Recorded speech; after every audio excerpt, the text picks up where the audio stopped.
All right, Shalom. I'm going to start by giving all praise, honor, and glory to Yahweh, Hashem, Yahweh Shah, Hashem, Rakakodash. Double honor to the apostles and elders of Great Millstone. And Shalom to all the occupant that pushing the word of sincerity and the truth. I'm just going to go into this lesson going into white slavery. And this is a historical time, a beautiful time, in our time. But, we were going off. This was really during the time of the Moors. But this is when Jake, basically had a level of sovereignty and a level of rulership. And what did they do? They put the so-called white man in shackles and chains. They locked the men up. They had the man doing servile and tedious work, basically being a tiller of the soil, a hewer of wood, drawers of water, and they utilized their women to full advantage. And it's classified. But Esau wants to put this type of information under wraps. But when you really search these things out, man, it's as plain as day, man. This white man was in slavery, and you have all these different books, you have all kind of literature and pictures, images, and things of that nature to show that this white man he went through a harsh captivity by the hands of Jake. You have this book, White Slavery in the Barbary States. Barbarian Cruelty, an eyewitness account of white slavery under the Moors. You see the women, butt naked, and Jake, auctioning, Jake was auctioning the women off, basically having their way with the women and different things of that nature. You have the children, in the grip of the white slave trader. And who was the white slave trader?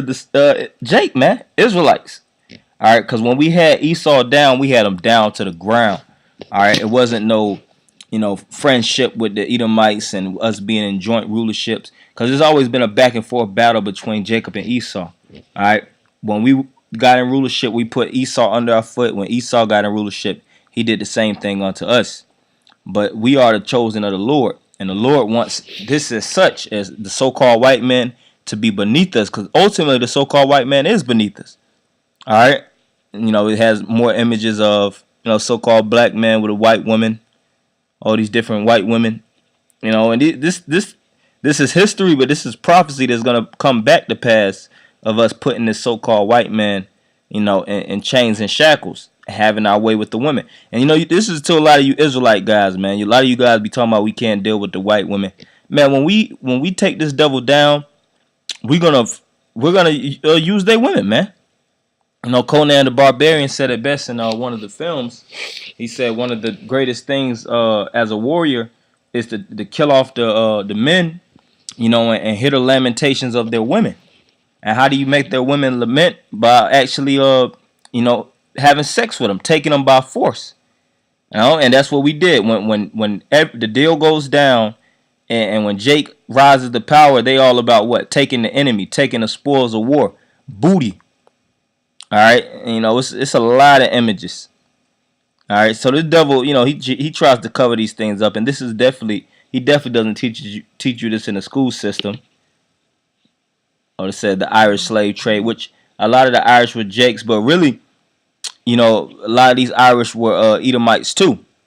Basically under the hand of Jake, getting their asses whipped, picking cotton. Look like they picking cotton, no shoes. No, because Jake knew, Jake knew that them devils, were Edomites, all right.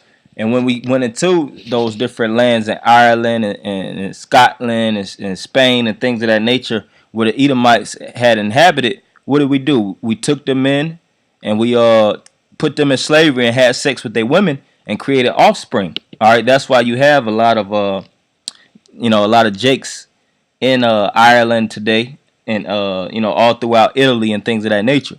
Here's another image, and it looks like it says when Europeans were slaves. It looks like this woman is being given to the man or being sold to the man, in some form of a royal court. White slavery, man. This is everywhere, man. Tragedies of the white slave. That was what was trending back then. Look at this, white slavery, or selling white men for debt. Hey, this is beautiful, man. And this is the stuff that, see, Esau would not put this in the school system. system. It's too much. This is a lot of information, man. Lord willing, I'll do a B-side, but this is what Esau will never push out and show you that the cruelty and the things that he had to go through as a nation. He'll only show you your side of the story. All right, he'll show you that you was a slave and you got brought here against your will to build up America, and now you're here to actually just be a part of this corporation. But they won't let you go past the Renaissance era. All right, they won't let you go past and that time frame and show you that when blacks, so-called blacks, were in rulership, we had this devil heavily shackled and working rigorously, man. So I'm gonna read a little bit under white slavery. White slavery, white slave trade, and white slave traffic historically referred to the enslavement of white Europeans by non-Europeans such as Africans, which it was Israelites. All right, Africans too. Africans sold the so-called white man, but Israelites in those different tribes, man. Different tribes of Israelites in those different countries, man. In West Africa, because Israelites was all throughout Africa, North Africa, East Africa, South Africa, mainly, of course, West Africa, but Jake was all throughout there. It says, as well as by Europeans themselves, such as the Viking thralls or European galley slaves from antiquity. European slaves were common during the reign of ancient Rome. Modern use of the term can also include sexual slavery, forced prostitution, and human trafficking.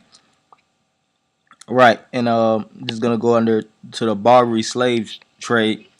It says slave markets flourished in the Barbary coast of North Africa and what is today modern day Morocco, Algeria, Tunisia, and Western Libya.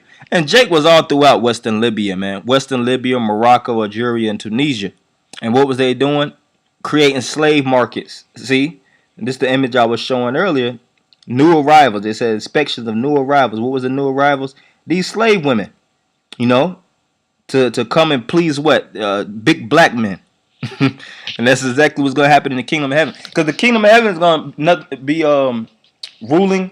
All right, nothing more than ruling, dominating the different nations, serving Yahweh Shem Yahushua, and popping up the different nations' women. Of course, there's going to be more blessings than that. The scripture says the blessed shall overtake us. But the general cusp is going to be dominating, man. We're going to be a nation full of kings and priests, lords. The word Lord goes into the word domini, which means to basically to dominate, to have full control and authority over. And nobody could say otherwise. So when we was in rulership, when we had these devils in chains and shackles, hey, we was having our way with the women, man. We was drinking up the wine. We was we took all the spoils. All right, we had them working for pennies.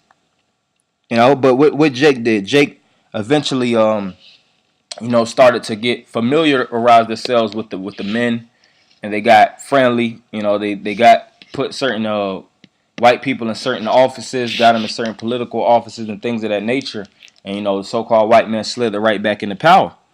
But it says between the 15th and middle of the 18th century, these markets prospered while the states were nominally under Ottoman suzerainty, though in reality they were most autonomous. The North African slave markets traded in European slaves, which were acquired by Barbary pirates, and slave raids on ships and by raids on coastal towns from Italy to Spain, Portugal, France, England, the Netherlands, and as far afield as Iceland.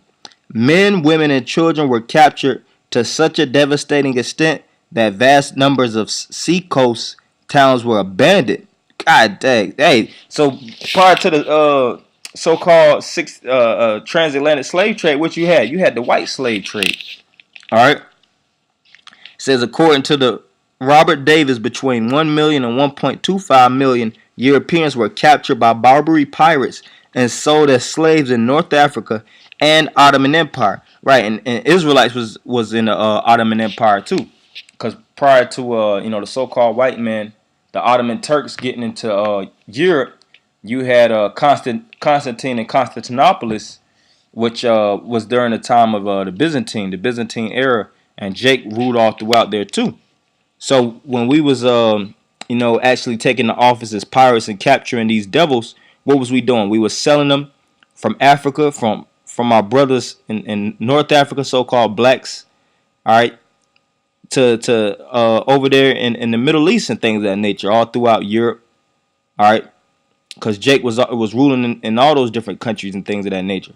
Between the 15th and 19th centuries, however, to extrapolate his numbers, Davis assumed the number of European slaves captured by Barbary pirates were constant for a 250-year period, stating there are no records of how many men, women, and children were enslaved, but it is possible to calculate roughly the number of fresh captives that would have been needed to keep population steady and replace those slaves who died, escaped, were ransomed, or converted to Islam.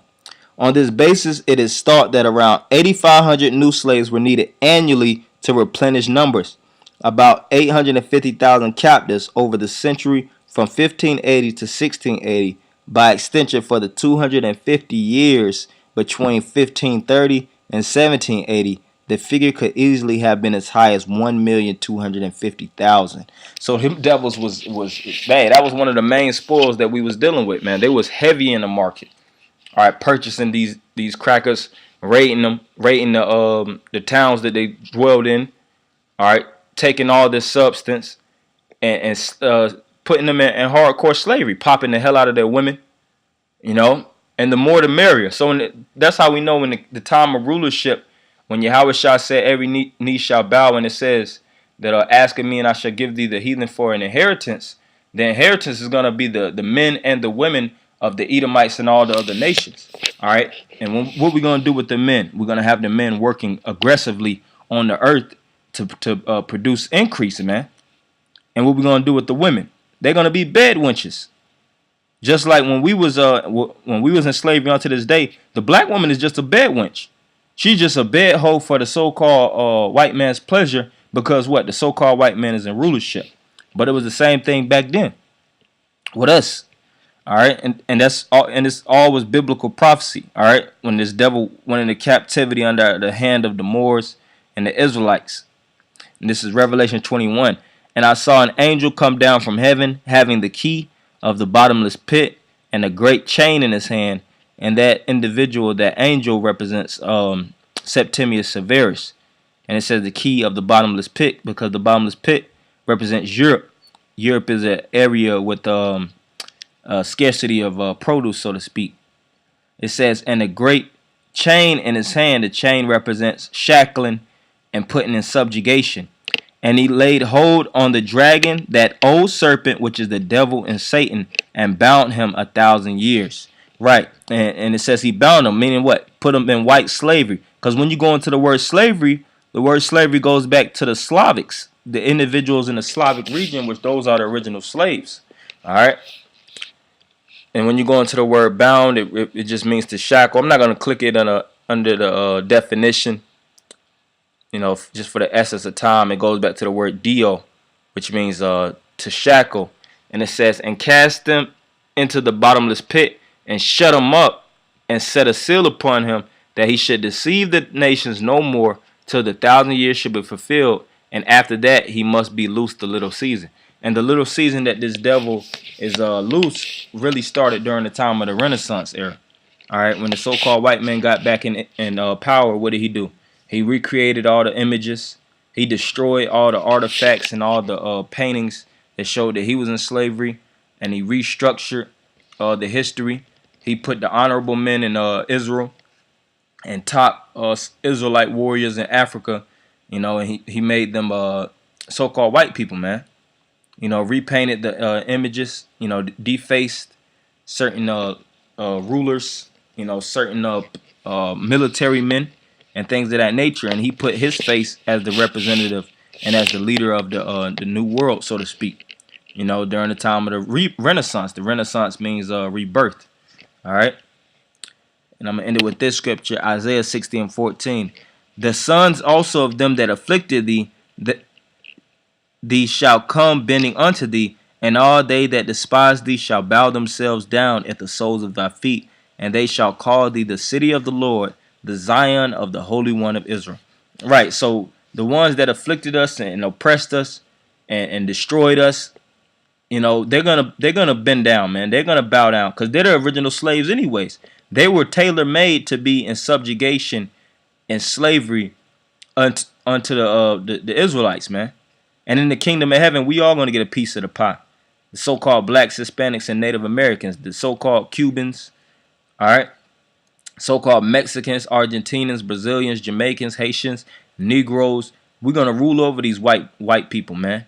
These Edomites and these so-called Arabs, Chinese, Japanese, East Indians. All of them are gonna be in an extreme subjugation to us, man.